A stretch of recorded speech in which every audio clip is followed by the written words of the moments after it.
Assalamualaikum warahmatullahi wabarakatuh. Salam sehat, salam semangat untuk kita semua.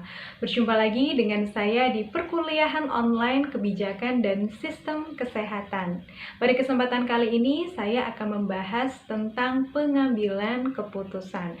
Namun sebelumnya saya mengingatkan kepada Anda untuk mengisi presensi kehadiran pada kolom komentar di bawah dan mencatat hal-hal penting yang ada di dalam materi untuk mempermudah Anda dalam mengerjakan kuis ataupun ujian nanti. Langsung saja kita akan mulai pembahasan untuk materi pertemuan minggu ini. Ya, saya akan melanjutkan materi untuk pertemuan minggu ini, yaitu tentang proses pengambilan keputusan. Dalam mengambil keputusan, itu bisa dilakukan dengan cara yang rasional dan irasional. Rasional itu disesuaikan dengan kondisi dan situasi yang ada. Nah, faktor-faktor yang mendukung seseorang untuk mengambil suatu keputusan yang rasional yaitu karena adanya yang pertama masalah yang terstruktur. Kemudian apabila data yang dimiliki itu terpercaya untuk dianalisis, dan yang berikutnya itu adanya contoh pada kasus sebelumnya untuk memahami kondisi yang sejenis. Nah, tiga hal ini atau faktor-faktor ini yang bisa mempengaruhi seseorang untuk mengambil suatu keputusan yang rasional. Nah, dari keputusan yang rasional ini bisa terdapat kelebihan dan kekurangan. Kelebihannya yaitu yang pertama metode yang teruji dan mapan. Jadi ketika mengambil suatu keputusan yang rasional itu biasanya menggunakan metode yang sudah teruji. Kemudian fokusnya yaitu pada pengumpulan data dan kriteria yang ditetapkan. Kemudian bisa mengurangi subjektivitas, jadi keputusan yang diambil itu berdasarkan hal-hal yang sesuai yang ada di lapangan, masalah yang sebenarnya, sehingga lebih objektif gitu. Kemudian lebih efisien ya, karena disesuaikan dengan teknologi yang diterapkan, karena kan memang kalau rasional kan sesuai dengan kondisi, maka lebih efisien. Kemudian yang umum digunakan konsep dasarnya yaitu BCR atau benefit cost ratio, yaitu lebih mempertimbangkan pada rasio keuntungan ya, atau rasio biaya rasio keuntungan, dan kepada probabilitas atau kemungkinan-kemungkinan yang hasilnya itu diharapkan pastinya ada kepuasan dan optimasi.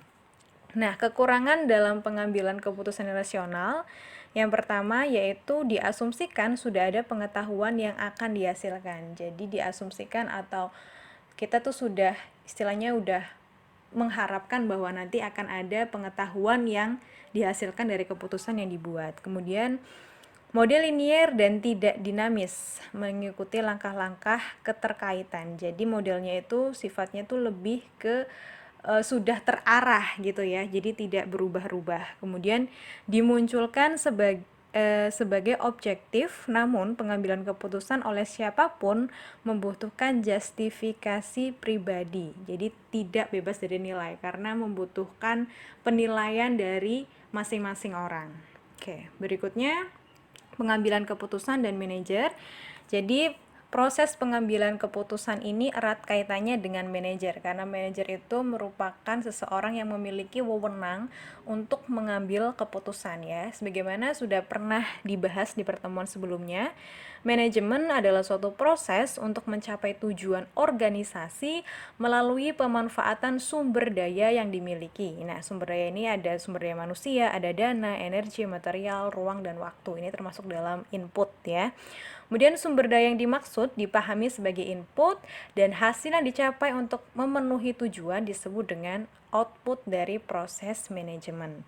Nah, manajer di sini memandang proses sebagai upaya untuk memperoleh hasil yang optimal. Jadi manajer memiliki wewenang untuk membuat suatu keputusan ya. Jadi keputusan ini adanya dalam suatu proses ya. Jadi kalau tadi ada inputnya ini, kemudian pengambilan keputusan ini punya peranan pada proses. Nah, outputnya ini adalah hal-hal yang ingin dicapai. Ya, berikutnya ada 3 kategori pekerjaan manajer menurut Mitzberg ya. Yang pertama, manajer itu memiliki peran interpersonal, yaitu sebagai figur pemimpin, kepala, atau penghubung. Kemudian peran informasional, yaitu manajer ini memiliki peranan sebagai monitor atau yang mengawasi ya, kemudian diseminator yang menghubungkan, dan juru bicara, orang yang menyampaikan informasi. Kemudian peran keputusan, nah manajer ini memiliki peran sebagai pengambil keputusan, yaitu entrepreneur, menangani kekacauan, pengatur alokasi sumber daya, dan negosiator. Oke, ini ada 4 tipe model umum dalam pengambilan keputusan. Ada iconic scale models. Jadi model iconic itu adalah penyederhanaan dari model abstrak, replika fisik dari sebuah sistem yang biasanya berdasarkan perbedaan skala dibandingkan aslinya. Jadi ini tuh lebih ke penyederhanaan model yang sudah ada tapi dibuat dengan skala yang lebih kecil biasanya. Jadi skalanya itu yang berbeda, tapi modelnya itu sudah ada sebenarnya. Sedangkan analog model itu berlawanan dengan model iconic, yaitu tidak mirip dengan sistem yang real tetapi mempunyai perilaku yang mirip. Jadi sistemnya itu tidak sama tetapi polanya itu yang sama kalau yang analog. Sedangkan mathematical quantitative model yaitu hubungan yang kompleks dari banyak sistem, umumnya tidak dapat sepenuhnya terwakili. Untuk dapat mengabstraksikannya diperlukan pemanfaatan model-model matematis. Jadi kalau matematik ya erat kaitannya dengan model-model matematik. Sedangkan mental models itu memberikan gambaran subjektif bagaimana seseorang memikirkan tentang suatu situasi. Jadi kalau mental tuh bergantung pada gambaran subjektivitas masing-masing orang. Jadi jelas ya, ini ada 4 model. Yang pertama model skala, udah ada sistemnya tapi skalanya itu dibuat dengan skala yang berbeda, lebih kecil. Analog itu berbeda dengan sistem tapi perilaku atau polanya dibuat yang hampir mirip. Kemudian matematik itu model yang berdasarkan matematis, perhitungan matematis. Sedangkan mental itu lebih ke gambaran subjektif pada masing-masing individu. Nah, model pengambilan keputusan manajerial itu dibagi menjadi model ekonomi rasional dan model keputusan perilaku.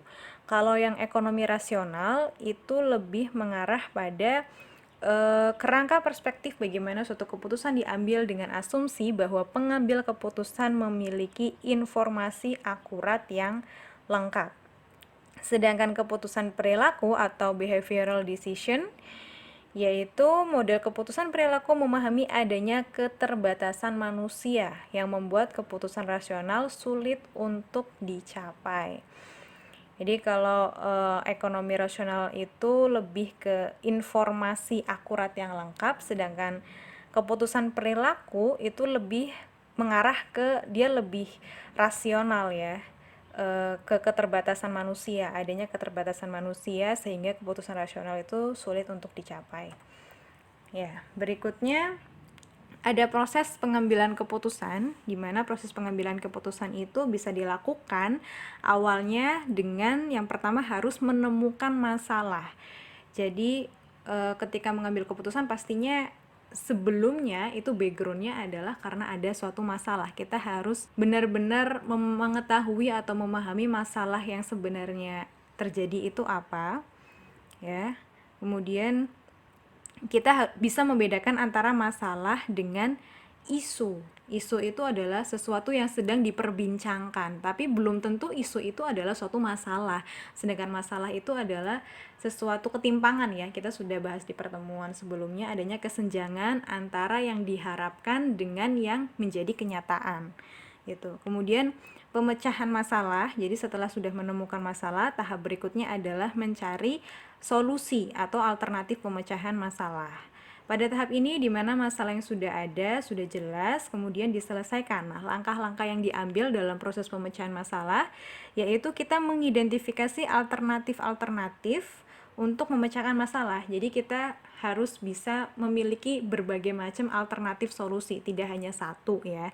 Kemudian identifikasi faktor-faktor yang dapat diketahui sebelumnya atau di luar jangkauan manusia, identifikasi peristiwa-peristiwa di masa yang akan datang. Jadi kita juga bisa mengidentifikasi apa yang kira-kira akan terjadi dan faktor-faktor apa yang ada di luar jangkauan manusia gitu. Kemudian pembuatan alat atau sarana untuk mengevaluasi atau mengukur hasil, biasanya berbentuk tabel hasil. Kemudian pemilihan dan penggunaan model pengambilan keputusan. Ya, berikutnya setelah membuat suatu alternatif pemecahan masalah, langkah terakhir yaitu pengambilan keputusan berdasarkan keadaan lingkungan atau kondisi yang ada, yaitu pasti atau tidak pasti, resiko, dan konflik.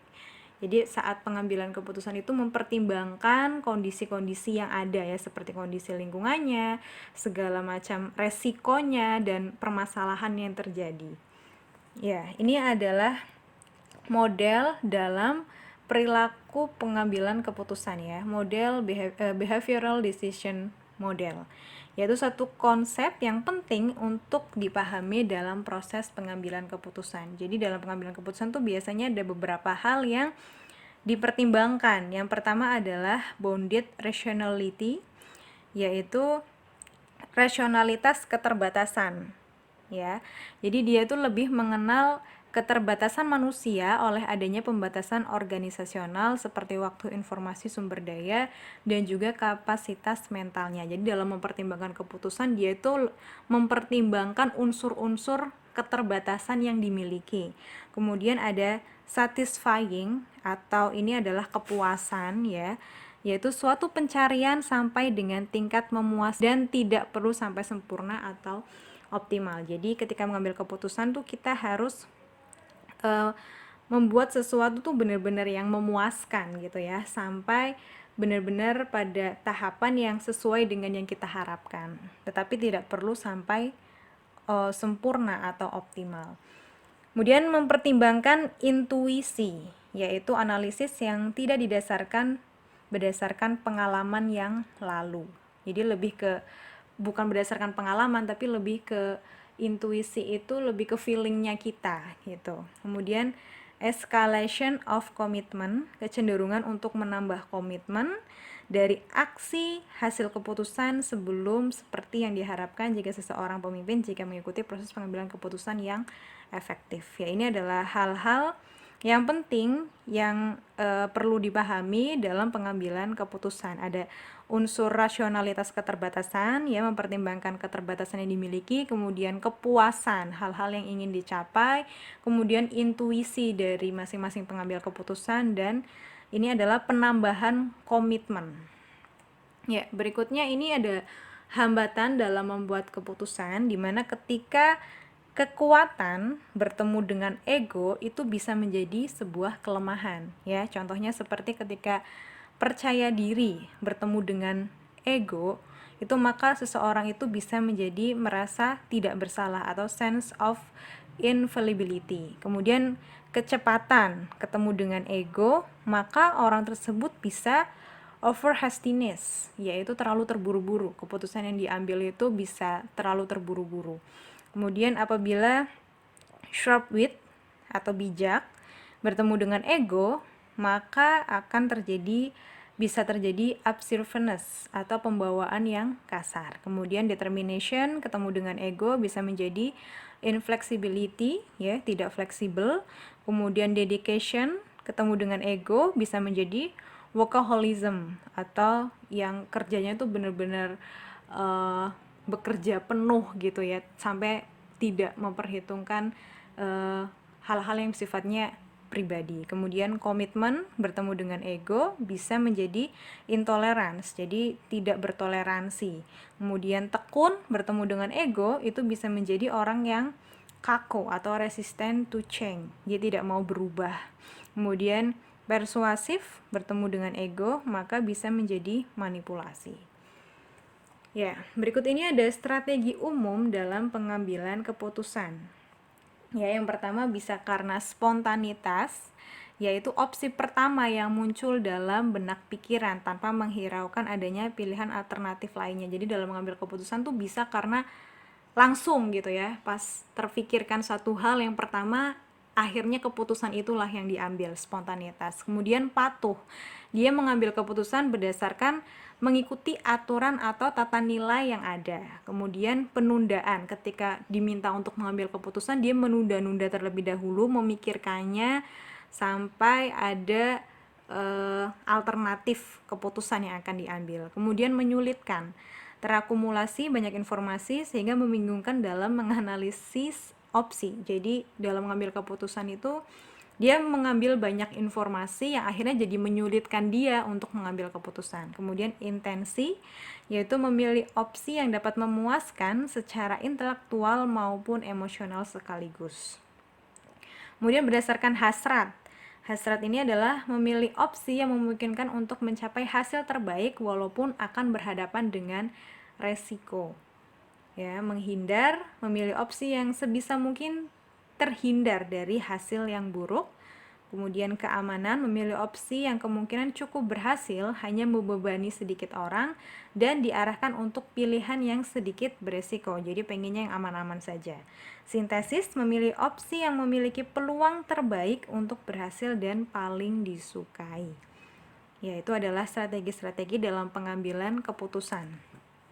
Ya, ini ada strategi pengambilan keputusan manajerial. Yang pertama ada strategi optimum, yaitu memutuskan alternatif solusi terbaik dari sejumlah alternatif. Karena optimum ya, berarti terbaik. Kemudian strategi kepuasan, memilih solusi yang telah memenuhi persyaratan minimum, tidak harus sempurna atau seluruh alternatif dikaji. Ini tadi juga sudah dibahas ya. Kemudian strategi kuasi kepuasan, menggunakan bobot daripada menghitung satu persatu faktor atau variabel penentu. Nah, ini ada 8 elemen dalam mengambil keputusan atau mengambil suatu pilihan yang smart atau yang pandai ya, yaitu bisa disingkat dengan PROACT atau PROAC ya, yang terdiri dari problem, memperhitungkan unsur problem, objectives, alternatif, consequence, dan trade-offs. Kemudian 3 yang lain, ini kan jumlahnya ada 5. 3 yang lain ada uncertainty, ketidakpastian, risk tolerance, toleransi yang beresiko, kemudian ada link decision. Nah, kita akan bahas satu persatu ya. Problem atau masalah, cara kita menetapkan problem menunjukkan kerangka keputusan kita. Jadi ketika kita menetapkan suatu masalah, itu menunjukkan kerangka keputusan apa yang akan kita lakukan. Solusi yang baik bagi penempatan masalah, suatu keputusan yang pas akan menjadi smart choice daripada excellent solution untuk penempatan permasalahan yang lemah. Kelemahan utama dalam memformulasikan permasalahan pengambilan keputusan adalah sifat malas. Oleh karena itu, dianjurkan untuk senantiasa kreatif dalam merumuskan solusi. Ubahlah permasalahan menjadi peluang, ciptakan alternatif kreatif. Ya, ini contohnya ya, misalkan kita pengen memiliki laptop. Misal ada masalah kita tidak punya laptop, kenapa kita ingin membeli laptop atau memiliki laptop? Kendalanya adalah misalkan kita ingin memiliki laptop tapi belum ada uang untuk membeli laptop ya. Identifikasi elemen dasar dalam membuat keputusan. Berarti kita harus mengidentifikasi dasarnya untuk membeli laptop adalah kita harus memiliki uang ya. Berarti bagaimana? Berarti misalkan kita ingin memiliki uang, berarti bagaimana caranya? Bisa dengan menabung ya, bisa dengan mungkin part time dan lain sebagainya. Ya, lanjut. Objectives. Objektif itu adalah goals atau tujuan. Goalsnya adalah misalkan tadi ya memiliki laptop. Nah, objektif itu bisa dilakukan dengan smart objective. Sini tuh ada indikator-indikator dari tujuan itu. Yang pertama tuh tujuan tuh harus spesifik, kemudian measurable, terukur, achievable, bisa dijangkau, kemudian reach, bisa dicapai, kemudian time bound, batasan waktu. Jadi misalkan tadi ingin memiliki laptop, berarti tujuannya tuh sudah spesifik, ingin memiliki laptop. Measurable, terukur kapan kita akan memiliki laptopnya ya. Kemudian achievable, ya memiliki laptop itu kan semua orang memiliki kemampuan untuk memiliki laptop sebenarnya ya. Kemudian reach, ya bisa dicapai, dan time bound, jadi kita punya batasan waktu. Jadi langkah-langkahnya untuk bisa memiliki tujuan ini, tulis seluruh hal yang menjadi perhatian untuk mengarah pada objektif. Ubah perhatian-perhatian tadi menjadi objektif, Bedakan antara hasil akhir dan makna hasil. Contoh, atlet tari mencapai garis finish di Olimpiade.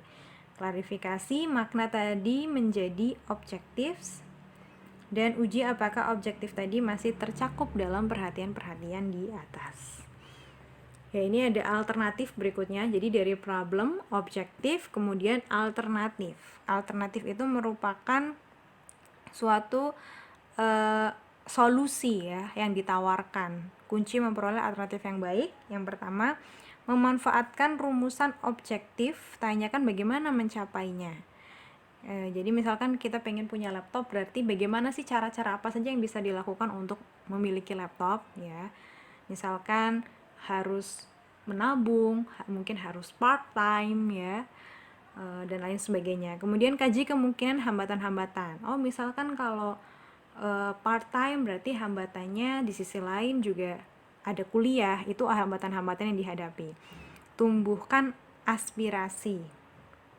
Ya, kemudian gunakan pikiran sendiri terlebih dahulu, belajar dari pengalaman, tanya pendapat pihak lain, identifikasi alternatif-alternatif baru, susun alternatif tersebut, baru kaji, evaluasi. Jangan pernah berhenti mencari alternatif. Jadi apabila ternyata alternatif yang pernah dimiliki itu tidak berhasil, kita cari alternatif yang lain.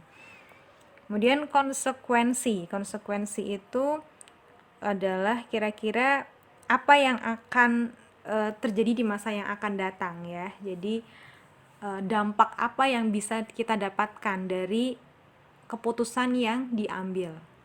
Susun tabel konsekuensi, siapkan mental untuk menghadapi kondisi yang akan datang. Buat jabaran free form konsekuensi untuk setiap alternatif. Hindari atau kurangi setiap alternatif yang kurang menguntungkan berdasarkan kajian konsekuensi. Organisir jabaran konsekuensi dari setiap alternatif terpilih. Jadi misalkan ada alternatif yang ternyata kalau saya melakukan ini nanti konsekuensinya bisa berdampak buruk, berarti itu harus dihindari. Kemudian trade-off itu adalah dalam proses pembandingan konsekuensi dan alternatif ya. Jadi kita memilah-milah kira-kira konsekuensi dan alternatif mana yang paling aman untuk dilakukan. Ya, berikut ini ada proses pengambilan keputusan berdasarkan kelompok atau group decision making ya. Masing-masing ada kelebihan dan kekurangannya. Kalau kelebihannya karena ini berkelompok, maka bisa berbagi pengalaman dan keahlian dari beberapa individu. Lebih banyak data, informasi, dan pengetahuan yang terakumulasi, masalah dipandang dari berbagai sektor, lebih banyak anggota yang dapat memperoleh kepuasan, lebih banyak dapat diterima dan sepakat dengan keputusan yang diambil. Kekurangannya butuh waktu lebih banyak, ada dominasi minoritas, ada kecenderungan kompromi, ada kecenderungan anggota grup lebih terkonsentrasi pada kepentingan individual daripada tujuan kelompok, tidak terhindar dari tekanan sosial, ada kecenderungan lebih sebagai kelompok pemikir. Ya, berikut ini ada teknik yang digunakan untuk menghasilkan pembuatan keputusan secara berkelompok itu lebih berkualitas. Yang pertama dengan brainstorming. Brainstorming itu lebih ke bagaimana diskusi ya, diskusi dengan beberapa orang, sama-sama memikirkan permasalahannya apa, kemudian tujuannya apa, solusinya bagaimana. Itu adalah upaya-upaya brainstorming, membuka segala kemungkinan pemikiran tanpa harus dievaluasi. Kemudian ada nominal group teknik, yaitu apabila kelompok diskusi ternyata tidak menemukan titik temu ya bisa melakukannya dengan contohnya adalah dengan voting gitu ya. Jadi kelemahannya yaitu pencapaian kesepakatan atau ada kelemahan penugasan pengetahuan terhadap permasalahan yang dihadapi dari para anggota. Kemudian DLP teknik, yaitu teknik analisis yang digunakan untuk memprediksi keadaan masa depan tanpa harus melibatkan pertemuan dengan group decision making, atau ini tidak harus tatap muka dalam membuat suatu keputusan.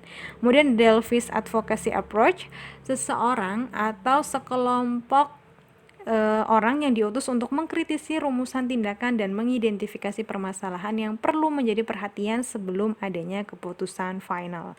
Dan yang terakhir ada dialectical inquiry, yaitu approaches a decision from two opposite points and structure a debate between conflicting views. Ya, tadi adalah pembahasan untuk pertemuan minggu ini. Setelah ini saya minta kepada Anda untuk mengerjakan kuis yang tersedia di laman kuliah.ifed.ac.id. Kurang dan lebihnya mohon maaf. Terima kasih atas perhatiannya. Wassalamualaikum warahmatullahi wabarakatuh.